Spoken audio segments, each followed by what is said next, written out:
What's up, everybody? We'll go back to the last video for today. This video is inside the Twin Towers on 9/11, mature audiences only, by MrBallen. Yeah, 9/11. That day was such a horrible day. Knowing that 3,000 people passed on that day because of terrorist acts,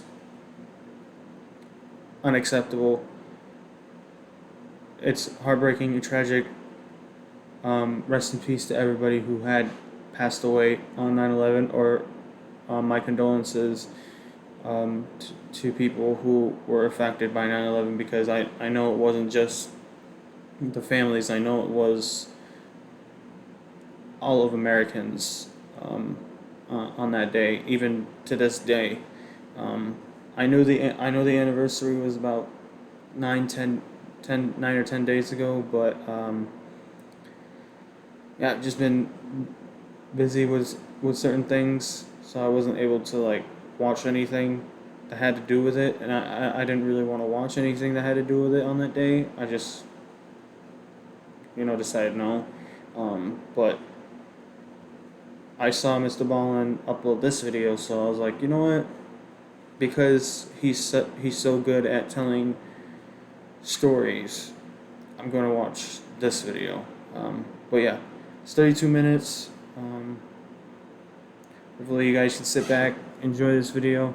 Or if you don't want to see my face on this video, MrBallen's channel will be in the description, so you just click on it and go to the most recent video that he uploaded, which is this one.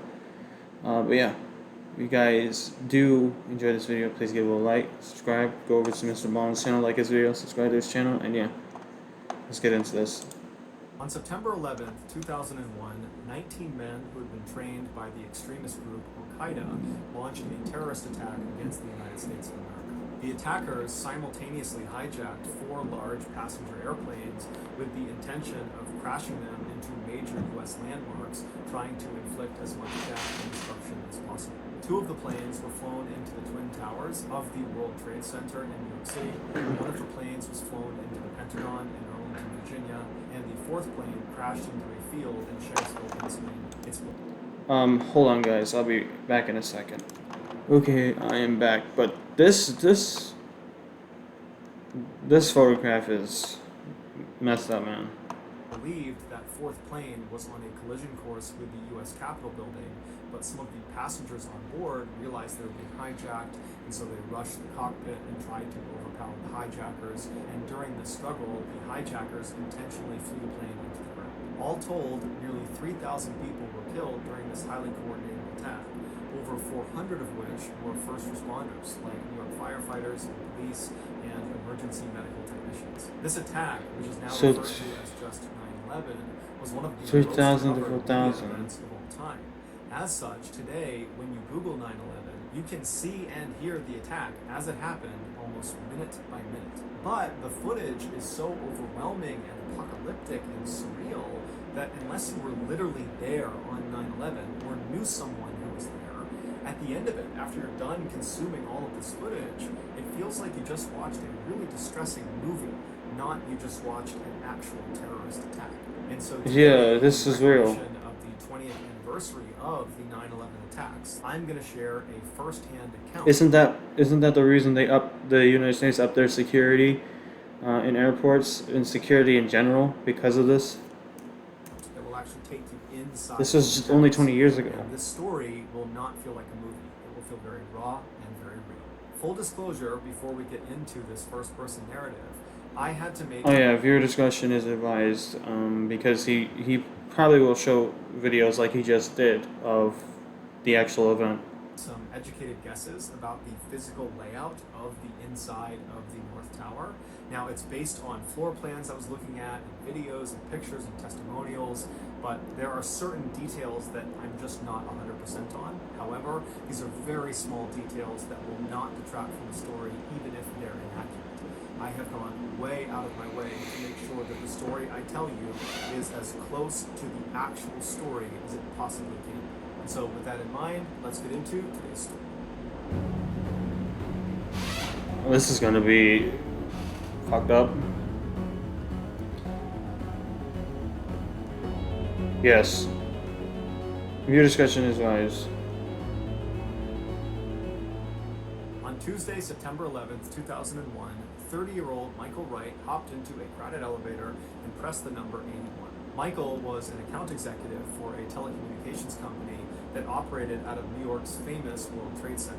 The World Trade Center was located in the financial district of Lower Manhattan. It was made up of 7 different buildings. Michael's building was one of the 2 identical, massive, 110-story tall skyscrapers that were collectively called the Twin Towers, and then separately they were called the North Tower and the South Tower. Michael's company was in the North Tower. Once the elevator reached floor 81, the doors opened up and Michael squeezed his way out of the car, and right ahead of him, on the wall right in front of him, he would have seen 3 other elevator doors, and then on the wall behind him there would have been another 3 elevator doors, one of which he just exited. To his right, So it's just another busy day in New York. and then to his left was a set of glass doors that fed out into this big hallway that wrapped all the way around the building. Now, this hallway, there were offices on either side as you went around the 81st floor, but while you were in this hallway, you couldn't actually look out the windows and see this incredible view of New York.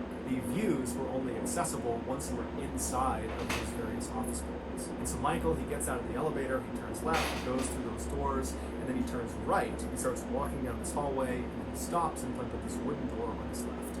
And this was the door to his company, which was called Networks Plus.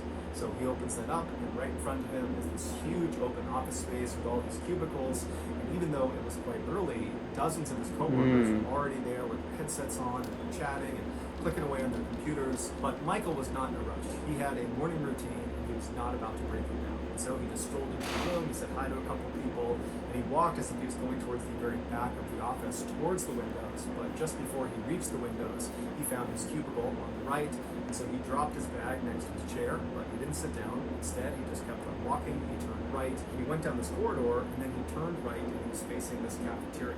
And the cafeteria for the company, it was really just this small room with a couple of tables and chairs. There was a fridge, there was a coffee machine. It was really just kind of a lounge area.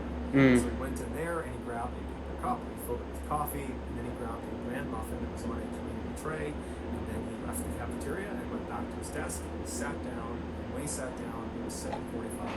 And so he didn't immediately turn on his computer and throw his headset on and just dive into work. So the first plane crashed at what, 8:56, 8:57, right?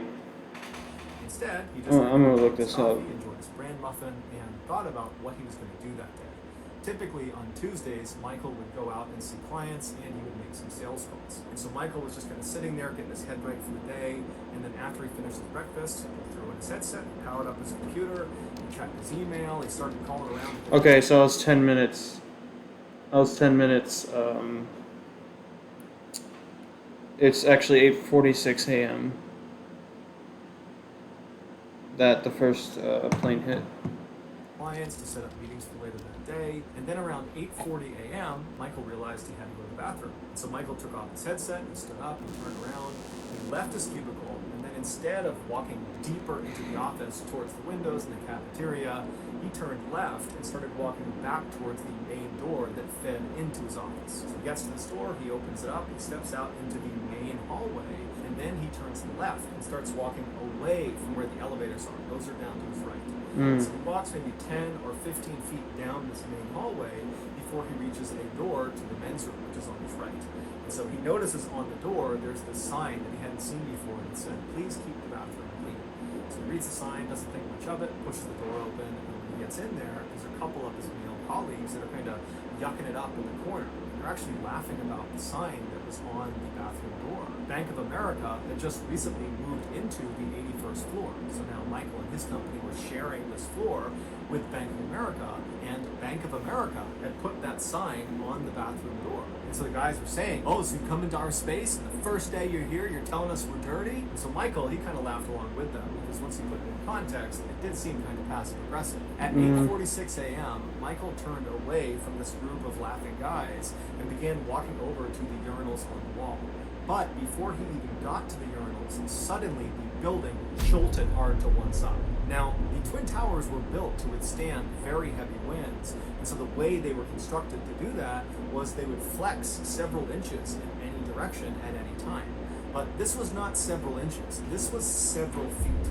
And it was so violent and so sudden that the marble on the walls actually cracked and fell off. And the guys in the bathroom, most of them lost their balance and fell to the ground. And the one guy who was inside of the stall, he comes running out, he bursts the door open, he's buttoning his pants up, and he's screaming, "What was that?" Michael, after standing back up, began thinking to himself, did I hear a sound? Was there an explosion? What was that? It must have been a gas main explosion. What else could that have possibly been? There was just nothing else he could think of that would account for that big of a shift. But there was just no time to sit there and dwell on how this happened, because as soon as that happens, I would start getting ready to leave. Alarms in the building started going off, and so Michael and the other guys that were in there, they just left the bathroom to go out to the hallway to see what was going on. And when Michael got out there, he looked left down the main hallway, past his office, all the way down to the elevators. And all the way down there, he could see there was clearly fire spitting out of the elevator lobby area. And so before Michael could even process that there was this fire and what he was going to do about it, he heard screaming, a woman screaming behind him. The women's bathroom was right next to the men's bathroom. And so Michael and a couple of the other guys who'd been in the bathroom with him, they go running into the women's room. And there was this stall, this bathroom stall in the women's room that had been kind of bent over. And it would turn out during the shift in the building, the door jamb on one of the stalls had folded over, kind of locking it in place. And there was a woman on the other side of the stall. There was a woman in the stall. And so that was the woman who was screaming. And so the men, they get in there, they start kicking and punching this door, trying to get it open. And finally they do. And they're able to pull this woman out. They go back out into the hallway, and right away Michael notices there is a cloud of white smoke that is filling the entire hallway. It's towards the top, so they can kind of duck down to avoid the smoke. And so Michael turns around and he looks left down the hallway towards where he knows this fire is, and he sees the fire has gotten much larger and the flames have jumped into the hallway. It's still pretty far away, but clearly this fire is spreading. And so Michael, he's crouched down and he's watching as people are streaming out of his office down the hall, and everyone's kind of avoiding this fire. They're running up to where Michael and the others have congregated. No. Michael, who's crouched down, he's still kind of just looking generally towards the fire, almost stunned, when he notices something about the ground. There was this huge crack in the ground that ran from where he was all the way down the hall, all the way to the fire. And then Michael turned around and saw that crack actually continued all the way in the other direction. It looked like the floor had literally broken in half. And it was like the floor was going to fall off the building. And so as Michael is crouched down, just staring at this crack, not really sure what to think about it, he started to listen to what people were saying in the hall. Everyone's beginning to speculate about what caused this fire, what caused the building to shift like that. And a lot of people tended to believe it was a gas main explosion, which is what Michael thought. Other people suggested, maybe it was an earthquake, and some outliers said it could have been a bomb. But little did anybody know what had happened to their building was far worse than anything they could have imagined. A few minutes earlier at 8:46 a.m., as Michael stood in the bathroom kind of yucking it up with the other guys that were in there, American Airlines Flight 11, which was this massive 767 passenger airplane carrying 91 passengers, 5 of which were the hijackers, they slammed into Michael's tower 12 floors above Michael's head. The plane was traveling at about 466 miles per hour when it struck the building. The impact and subsequent explosion immediately killed not only everyone on board the plane, but hundreds of people that were inside of the impact zone, which was between floors 93 and 99. The plane also went right through the building, severing all of the stairwells and the elevator shafts, meaning anyone who was still alive from floors 93 all the way to the top, floor 110, all those people, they didn't have an escape route anymore. So they were trapped, they just didn't know it. And to make an already horrible situation even worse, after this plane detonates inside of the North Tower, it sends 9,000 gallons of burning jet fuel down these destroyed elevator shafts, and as this fuel tumbled, it would splash onto many of the floors below, like floor 81. The fuel would kind of splash through the openings to the elevator doors, and once a little bit had landed on that floor, the whole floor would catch on fire. But Michael and the rest of the people on floor 81 were completely oblivious to this. All they knew was, there's a fire over there, and so we need to get away from it. But as Michael stood up from this crack and began kind of looking around to see what they were going to do next, I would leave right away. most of the people, while they were staying calm, were not really running to evacuate. They were just kind of standing around, and the different business managers, What are y'all doing? Departments were just kind of telling their staff members to stay calm and hold on, let's No. get our thoughts together. And I'm Michael, leaving. who was not panicked, at least not yet. He's looking around thinking, you know what, let's just get off this floor. We need to get off this floor. You go to the So bottom he floor. remembered that a lot of his Get out. friends, they would sneak out of the office and they would smoke cigarettes in this one particular emergency stairwell that was close to them. And so Michael just started yelling to the group, hey, we gotta go now, we need to leave, there's stairs over there, follow me. And so Michael kind of cut through the crowd, and the crowd was very quick to respond. They kind of followed him, and he opened the door, he goes into the stairwell, and he lets some people go in, and before long, there's a very orderly double file line making their way down the stairwell. Michael remembers after he joined this double file line and began going down the steps, this immediate sense of relief, especially after they got down a couple of flights away from the 81st floor. Because in his mind, and in a lot of other people's minds that were in the stairwell with him, the problem was up there. It was the 81st floor, there was this one fire, it was localized, it would be dealt with, and they're already all the way down here, they'll be out of the building soon, so they got nothing to worry about. And so Michael and the rest I would of the just be coworkers running down down those the stairs. stairs. It was very slow progress, and sometimes it would come to a complete standstill because other people on lower floors were entering the stairwell and joining in this evacuation. But Michael remembers nobody was freaking out. No one was panicking. There were some people that, were more worked up about it, but there really was this sense of safety. They were in these stairs and that everything was going fine. And so as they're kind of making their way down, most people were concerned with trying to place a call to their family to just tell them, hey, I'm okay, this crazy thing happened at work today, but, I'm going to be fine. Michael had left his cell phone on his desk, so he didn't have a way to call his family. He got a coworker to give him his phone, and Michael tried dozens of times to reach his wife Jenny, but when he called her, she didn't pick up, and so eventually he just gave the phone back to his Wow. and just continued down the steps. At about 9 a.m., so that would have been about 10 or 12 minutes into this evacuation down the stairs, Michael, who again is in relatively good spirits, he knows there's danger upstairs, but they're safe down here, he makes this kind of off-color joke to lighten the mood in the stairwell. What? Michael turns to one of his male colleagues and pretends to confess his love to him and tells him, the only reason I'm confessing it to you now is because we're gonna die here anyways. Now, the joke here in Michael's mind was, of course we're not gonna die here. He was intentionally dramatizing the entire situation because they were safe. They were in the stairwell, they were evacuated, the fire was up there, they're down here, everything was fine. I'm sorry, why would you joke? And some people thought the joke was kind of funny and they laughed at it, but the guy right ahead of Michael didn't think it was funny, and he turned around and looked at Michael and said, hey man, you gotta keep your humor down in here. So Michael, he did immediately regret telling his joke. But Yeah. not because he was suddenly scared that the situation was far more dangerous than he was realizing, but because he just felt bad for offending some people. Michael would later reflect on this moment, and he would say he was so naive that even though he had seen the fire and seen the physical damage, that crack on the ground and the marble falling off the wall, that despite all that, it was like he just couldn't fathom that they were actually in any real danger inside of this stairwell. He really thought they were going to be just fine.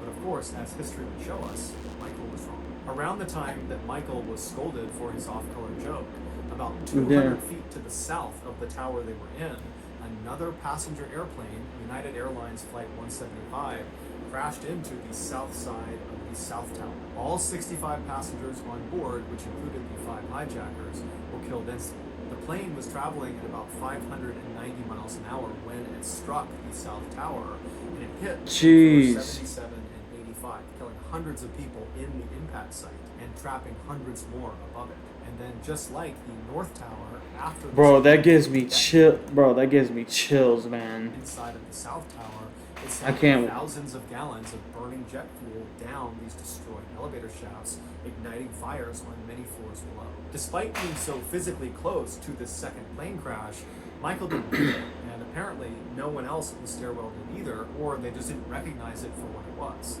And so Michael and the others just continued walking down the stairwell thinking everything was fine. Around 9:30 a.m., so that's about 40 minutes into their evacuation, Michael and the rest of his coworkers... Why is it taking them that long?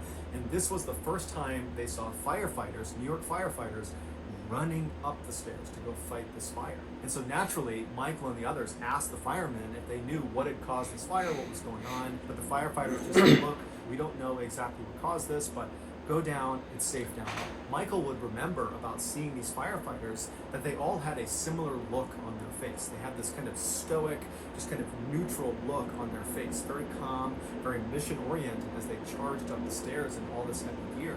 But years later, as Michael reflected on that situation, he thinks about their faces, and now he believes the look they had on their face was actually fear. And unfortunately, most of the firefighters that ran past Michael and the others and went up to fight that fire in the North Tower, they would all perish. A few minutes later, Michael and the others made it down to... Why would... Here's the thing. You see planes crashing into this building, right? There's no... I don't think there's a way to fight that fire because it's thousands of gallons of jet fuel burning. I don't know if you're going to be able to stop the flames, especially big flames like that. I don't know. To 4:30, and right around the time they got there, they heard people behind them, above them from higher floors, yelling for people to get out of the way. And so Michael turned around and looked up, and he saw there were some people carrying other people down the stairs, and they were trying to clear a path to get these injured people down. And so Michael, like everybody else, kind of sucked up against the side of the wall to let these people pass. And when they did, he saw there were two injured people. There was one guy whose whole shirt had been burned off of his back, exposing his bare back. And he had burns on the top of his shoulder, and then the other injured person was this woman with severe burns on her face. After they passed, Michael and the people around him kind of got back in line and just kept moving down the stairs, but now they were on edge. Everyone was kind of thinking to themselves, how bad is this fire? Who else got hurt? What actually happened up there? A few minutes later, Michael and his co-workers got down to floor 20, and that's when they saw there was this firefighter yelling to everyone, asking, hey, does anybody know CPR? I need volunteers who know CPR. And so Michael, he had been trained in CPR 10 years earlier in college, and while he hadn't done it in a while, he felt confident that push came to shove, he could do it. And so he and another guy that was near him volunteered to be these CPR guys. And so they went over to this firefighter who explained to them, stay right here and be ready to do CPR on anyone that is brought down to you. And if anybody else needs help, I need you to try to help them too. So just basically be here as a resource. And so Michael and the other volunteers say, no problem, right there. And the firefighter grabs all of his heavy equipment and he charges up the stairs. Over the next 10 minutes, Michael and this other guy did not need to perform CPR. However, they did assist one. At least they're on floor 20. Very hard time breathing. They helped walk him down all the way to the bottom. And then Michael and the other volunteer, they turned around and ran back up to the 20th floor. And as they're running up, they're asking everyone around them, hey, do you need help? Do you need help? But nobody needed any help. And so when they got back up to the 20th floor, they were there for a couple more minutes. And then by about 9:50 a.m., there were no more people coming down the stairs. It was just Michael and this other volunteer. And so that's when they decided that it's time to go. And so they bounded down the stairs and they got all the way to the ground floor at about 9:55 a.m. And Michael, he opened the door that led out to the ground floor, which was the plaza level. And what he saw was the worst thing he had ever seen in his life. The people that were located in the North and South Tower above the impact sites would have eventually realized they did not have an escape route. The stairwells were blocked, the elevators didn't work, and so naturally the only way to go was up. And so I'm sure initially there was some speculation amongst these people that a helicopter could come up and get them, or some other way they were going to be rescued. We just went higher and higher and higher. But eventually they got to the roof and they got to the upper levels and there was no rescue. And the fire that was raging below them from the jet fuel, it was growing and creeping higher and higher, and all this black smoke was leaking into the vents of these upper floors. And so the heat and the smoke and the flames was driving these people to the absolute top of this building, and eventually these people who were trapped, they would have realized there isn't a rescue that's going to get us in time. We're doomed. And so these poor people, in their final moments, they picked up their phones and they called their loved ones one more time. And so there are all these totally heartbreaking messages of these trapped people calling their family to say how much they love them and how much they're going to miss them. And there are an equal number of messages of these people calling their family to say how scared they are, that they're not ready to die. Eventually, the fire, the heat, the smoke would become so intense that these trapped people would actually go outside the building and hang on to the windows and dangling hundreds and hundreds of feet off the ground because there was nowhere else to go. And then eventually, when all hope was lost, these mothers and fathers, these wives, these husbands, these sisters, these brothers, these daughters, these sons, these friends, they began jumping off of the tower to their death.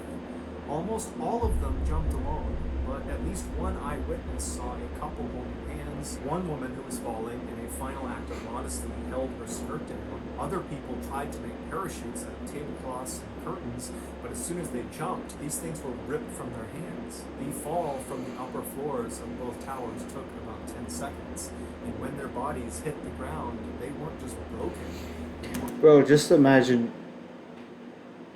I can't imagine being in that situation.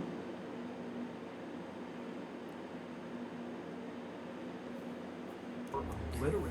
And so Michael, when he opens this door, he steps out into this lobby that's at the plaza level, and he turns and he looks at this huge set of windows that look out into this 200-foot-long stretch of open pavement that separates the north tower that he is in with the south tower.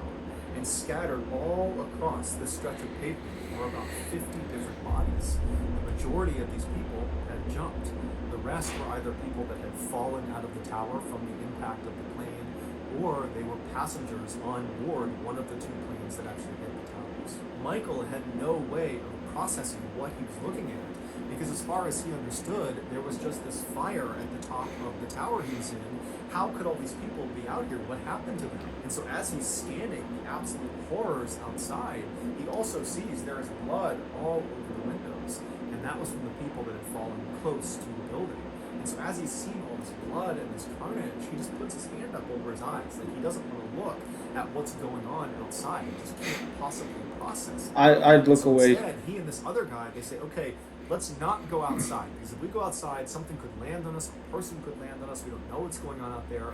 Let's go down one more level, because there was another set of stairs right ahead of them in the lobby that went down to the shopping mall, and the shopping mall extended outside away from the tower, and there was street access maybe a half a block away. And so Michael and this other guy he was with, they run over to the stairs, they go down into the shopping mall, and down there it's dark and the sprinklers are going off, and they just start running through this mall trying to get to these stairs that'll bring them back up to the street level. And as they're going, they run into another group of people that are doing the same thing. And one of the people that was with this group was the same woman who had been trapped up in the bathroom on Michael's floor. And so Michael put his arm around her and was just kind of being comforting. They start walking together, and Michael realized she was very shaken up by the body she had seen outside. And even though Michael was very shaken up by it too, he comforted her and said, you know, we got to keep going, we got to keep going. And so the two of them just kept on going until they see up ahead, there's an emergency worker with a glow stick kind of waving people to go towards the stairs, get up onto the street, get out of here, evacuate as quickly as possible. And so Michael and this woman, they run right past the emergency worker. They're not even asking any questions at this point. They just want to get away from whatever it is that's going on. And so they get to the base of the stairs when Michael hears this really loud cracking sound coming from somewhere outside. And so Michael and this woman, they run up the stairs, they get out to the street, and outside it's totally chaos. There's people running around everywhere. There are papers all over the ground and other office furnishings. There are things on fire, and Michael just instinctively looks to his right. He looks down the road, because that's generally where he thought he heard that really loud cracking sound coming from. And so he found himself looking at the Millennium Hotel, which is this beautiful hotel on the other side of the road from where he was standing, a little ways down to the right. And the windows of the front of the Millennium Hotel are like mirrors. They're very reflective. And he found himself just looking at the reflection on the Millennium Hotel, and he noticed it was reflecting the South Tower. And the South Tower was basically across the street from the Millennium Hotel, basically a half block to the right of where Michael and this woman were. And as he's staring at this reflection of the South Tower, he suddenly realizes what that loud cracking sound was. It was the sound of the South Tower, which was still full of hundreds and hundreds of people, collapsing. And so Michael is watching this South Tower collapse through this reflection on the front of the Millennium Hotel, and snaps out of it and turns, and he and the woman just run back down into the mall as fast as they can. They can hear this unbelievably loud sound of thousands and thousands of tons. Here's the thing. I know that there would be some people that were there that day that don't ever want to go back to that place, dude. It just That I feel like that day gave so many people PTSD. Of just metal crashing down almost directly on top of them, and Michael makes it to the bottom of the stairs in the mall and just leaps onto his stomach and covers his head, and he's yelling his wife and his son's name because that's all he can think about, and then suddenly everything goes black. And at the same time, suddenly his mouth, his ears, his nose, everything is just packed with what felt like sand, when in reality it was this white dust that was made from the collapse of the South Tower. It was made up of pulverized concrete, asbestos, and other very toxic chemicals. So as all these building materials are falling down into the mall, also there was this rush of this white dust. And so Michael is just laying there, he can barely breathe, and he's hearing all these big pieces of metal come smashing down all around him, and he's getting ready mentally to just die at any moment. But after a few agonizing seconds, the sounds of the falling materials from the South Tower began to cease after the collapse was basically done, and suddenly Michael began to hear the sound of other people crying and moaning. And so Michael suddenly was acutely aware that he had survived the collapse of the South Tower, but now was almost certainly going to die a slow and horrible death trapped underneath all of this debris. And so in total darkness, Michael just began trying to pull his arms and legs out from whatever it was that was on top of him, and amazingly, he got all of his limbs out. And right away, he began trying to pull the soot and this dust out of his nose and his mouth and his ears, and as soon as his mouth was clear, he began vomiting, and then he was trying to catch his breath, but every breath he took in, there was all this smoke in the air, so it was very hard to breathe. And so Michael managed to rip off his shirt, which was already soaked from the sprinklers when they first came in, and he wrapped it around his head so it was a little bit easier to breathe. And so breathing through his shirt, Michael finally composes himself, and then Michael, he's thinking to himself, I don't know what I'm supposed to do right now, but I know I need to move. And so he just started crawling. He has no idea where he's going. It is truly pitch black. But he's just kind of low crawling up and down and over things. He doesn't know where he's going. And then there's this miracle. He sees a little ways away from him, a light comes on. He didn't know what this light was, but he's in survival mode, and at this point, light represents hope.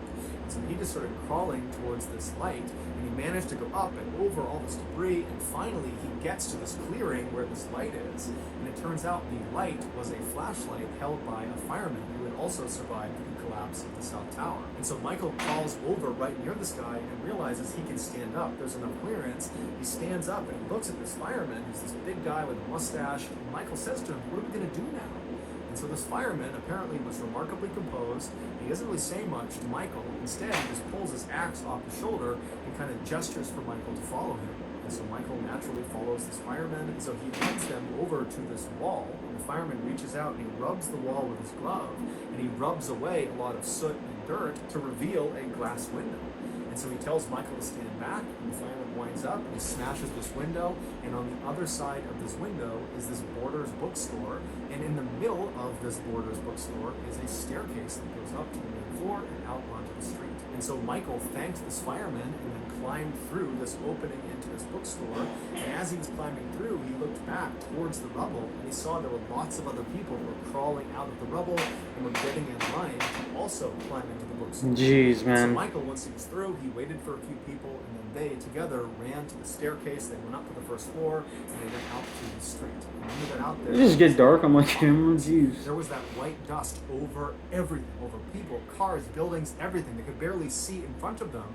And so Michael just reflexively began running away from the towers. And as he's running, he sees there's this woman just standing in the road, and she's weeping. And Michael goes up to her and he says, are you okay? Can I help you? And she is totally non-responsive. And so eventually Michael just leaves her and keeps on running. And after a couple of seconds, he sees there's this overturned food cart on the side of the road.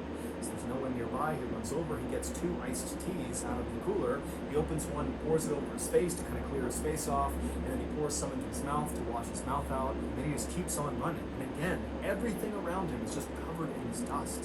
And so as he's running, he eventually sees there's this cameraman that's got his camera trained in the direction of the towers, but the cameraman is not using his camera. Instead, he's hunched over his camera and is just weeping, like he can't even report in the news. And so Michael just kept on running and running, and at some point he heard another very loud cracking sound behind him, but he didn't even turn around. He just kept on running. It would turn out it was the sound of his tower, the North Tower, collapsing as well. And just like the South Tower, there were hundreds of people inside it when it fell. So Michael would eventually just continue running until he reached New York University, NYU. That was where his brother was working. And he hoped he would be there so he could tell him that he survived, that he was okay. When he got to NYU, his brother wasn't there. However, there were staff people there that saw how horrible Michael looked. He was covered head to toe in dust, he looked crazed, he had blood all over him, so they took him in, they cleaned him up, and they gave him a phone, and he was able to get in touch with his wife, and he told her that he was okay. And his wife and his entire family, they were convinced he was dead. They had been watching on TV, they had seen the tower collapse, they knew he was up on the 81st floor, and so they really believed he was dead, but unbelievably, he survived. Michael would ultimately make a full physical recovery, although he would have to have several surgeries to remove the 147 pieces of fiberglass that had embedded in his eyes. Because when the tower collapsed and all that dust and soot got pushed into his mouth and his ears and his nose and his eyes, there were little pieces of fiberglass that basically turned into splinters on his eyes. Like most other 9/11 survivors, Michael thinks to himself, why me? Why did I survive when so many other people didn't? But Michael tries not to dwell on that. Instead, he focuses on trying to honor the memories of the people he lost, and he focuses on trying to be the best father to his sons he can possibly be. So that's going to do it, guys. Before you leave, please go into the description of this video and check out the links to the charities I provided. These are extremely highly rated charities that are still providing support to 9/11 victims, their families, and first responders. Even though it's been 20 years, the ripple effects of this attack are still felt today by lots of people. And so these charities... Yeah, go to Mr. Ballen's video, go to the charities, donate, because this is one of the worst days in America. I'm not even joking. So many people died, so many people affected by this. There was one point where he was tearing up. Yeah, one of the worst days, man. If you guys, I'm not even going to say if you enjoyed this, because there's nothing to enjoy about this video, but yeah, out of respect, I'm not even going to do my outro. I'm just going to say, hopefully everybody that was affected by this is okay. I know that mentally they're never going to be okay, because they lost their family members. And it's in America, it's like, I know we don't act like it, but everybody's family, right? So even people who didn't have family there, they were affected by it, because it's like they just imagine, like, what if I was there? What if one of my family members was there? Like, one of the worst days in America. But yeah, I'll see you guys in the next one. Deuces.